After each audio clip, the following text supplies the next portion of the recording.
जश्न आज़ादी और आज़ादी की ये 14 अगस्त मुबारक हो। हमारी जैसे भी हमने दुआ की, अल्लाह ताला हम सब को इस आज़ादी की कदर करने की तौफ़ीक अता फ़रमाए। और उन लोगों के बारे में भी इस वक्त पे हमें सोचना है जिनके पास ये आज़ादी नहीं है।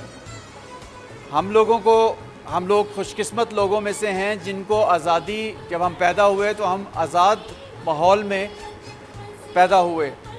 हमें वो जद्दोजहद व मुशक्क़त नहीं करनी पड़ी जो हमारे आबा व अजदाद ने उन वक्तों में की। उन तमाम लीडर्स के साथ, कायद-ए-आज़म अल्लामा इकबाल, सैयद मोहम्मद ख़ान, ये सब लोगों के साथ मिल के जो उन्होंने एफ़र्ट्स की, जो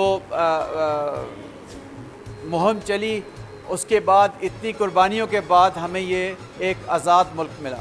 आज़ादी का मतलब है कि वो जो ठीक चीज़ आप करना चाहते हैं, जो सही काम आप करना चाहते हैं, वो काम आप अपनी मर्ज़ी से सही काम कर सकें, सही वक्त के ऊपर।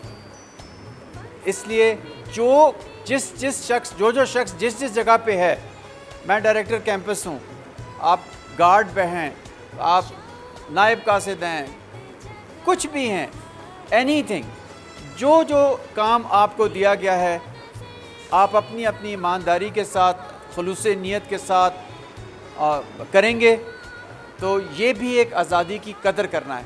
वंस अगेन आप सब लोगों को, आपके घर वालों को और सब लोगों को ये जश्न आज़ादी मुबारक हो।